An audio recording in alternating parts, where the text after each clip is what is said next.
The biggest mistakes that people often make when it comes to dating a fearful, avoidant attachment style in relationship are literally mistakes that can cost the relationship immediately.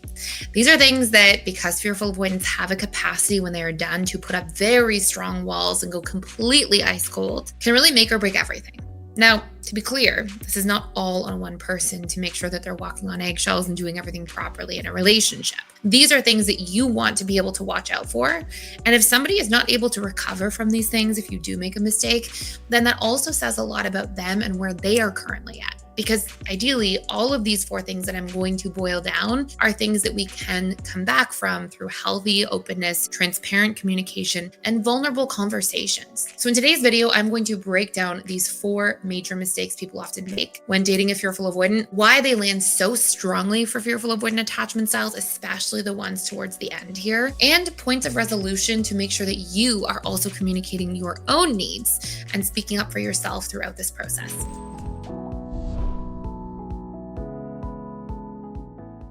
So here's the very first one. And this usually starts early on into dating. And this is moving too slow or too fast in this relationship. Fearful avoidants are really interesting when it comes to dating, getting to know them, and the fact that they actually move at a very similar pace to securely attached individuals when it comes to deciding to go from this dating stage of relationship into the honeymoon stage. When you see an anxious attachment style, for example, they usually want to go from dating into a committed kind of relationship in the first couple of weeks. They're like ready and open. And if they could wave a magic wand, they would usually be like, okay, we've had a couple of dates. I know that I want to be with you. Let's be committed. Dismissive avoidants, they stretch way later into the relationship. They often really draw out the dating stage and they may not want to make an actual commitment until 4, 5, even 6 months. But fearful avoidants and securely attached individuals both share in the fact that usually around the 2.5 to 4 month mark, this is where they're like, okay, let's be together. Let's have a committed relationship. Now, of course, there are variables here. Are you long distance? Do you have 2 jobs and 2 young children? Like there can be a lot of things that also play into this, but this is sort of our typical run of the mill dating dynamic with 2 people who live pretty relatively normal lives, maybe a 9 to 5 job, and maybe have some sort of side hustle that they're taking part in, but that have the time and the availability. You're usually looking at that period. The difference is that securely attached people like to take that amount of time because they like to vet people properly and consistently. They like to ask the hard questions, see how you're going to show up and whether or not you're going to resolve a conflict. They really try to see, do I fit into your life and do you fit into mine? Through open dialogue, through going on dates and truly deeply getting to know somebody. Fearful avoidants have a different relationship to this on point number 1, which is that they often end up moving too fast or too slow.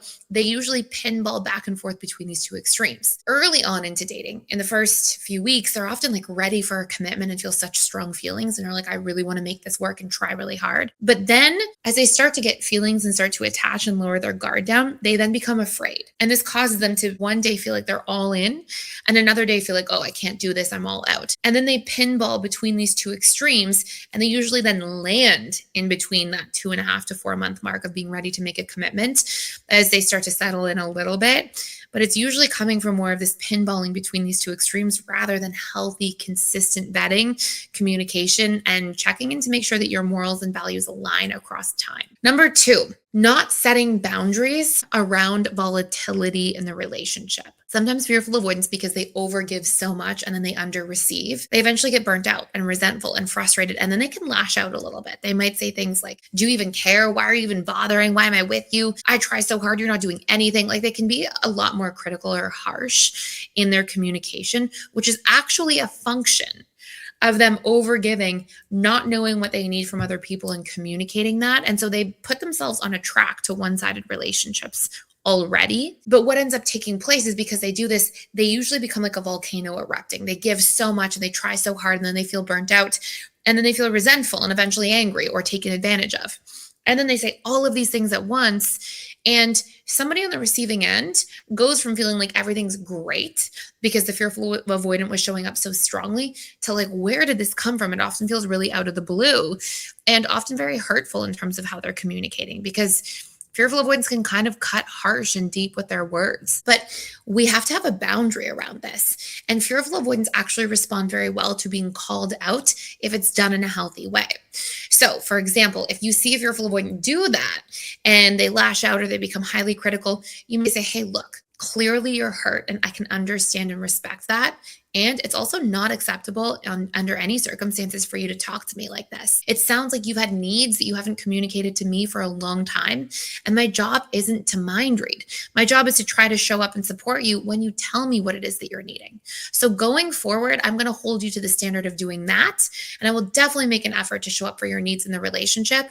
But us going down this path of communicating like this simply isn't acceptable. And so if you can have a conversation with them like that, generally, they might become a little flustered at first, but they usually come back and really think about it and realize that they have to communicate their needs. And this will take me to our third point before our biggest one ever, which is if you don't ask about their needs. You see, point 2 and 3, they go hand in hand here. A lot of fearful avoidants don't know that they really need something from partners because they usually grow up being the caretaker. A lot of fearful avoidants are parentified growing up, so they're forced to go into dynamics and situations where they do overgive, they do try too hard. And if they don't feel like their needs are asked about, they usually don't really know how to take up space. So as I mentioned earlier, they usually put themselves on this trajectory towards one-sided relationships. And so if you go into a relationship and you're dating a fearful avoidant and you're like, wow, they really show up for me. They really get me. They really make me feel seen and heard. And you're just kind of feeling so good about all of that and think that they really are interested in you and you're taking that in. It's important to make sure you don't have the blind spot of being like, wait, am I asking about what they need too?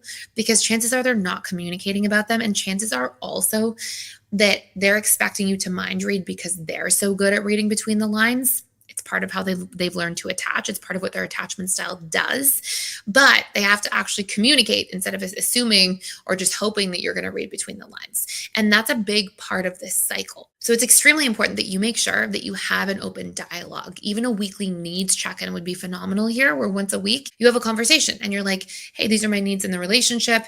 These are what are being met. This is where I feel like we have some room for improvement. What are yours? And ask them about theirs too and go back and forth. It's a great proactive strategy to avoid a lot of these potential pain points. Now, before I get to the really big one, this is the biggest one, and it will usually make fearful avoidants literally run for the hills. And if you are a fearful avoidant, you definitely want to know that this is on the radar for you. I just want to say that if you're in a position where any fearful avoidant in your life, a friend, a family member, a romantic partner, you feel like the relationship is currently on the rocks, I have a course that you can check out and literally keep for free. It is a gift, and it's called the How to Repair Any Relationship course. It starts off by vetting to make sure that this person is actually ready to repair with you and this relationship is worth reparation, so that at worst you're able to just work on the repairing the relationship to yourself if this person isn't ready to show up with you.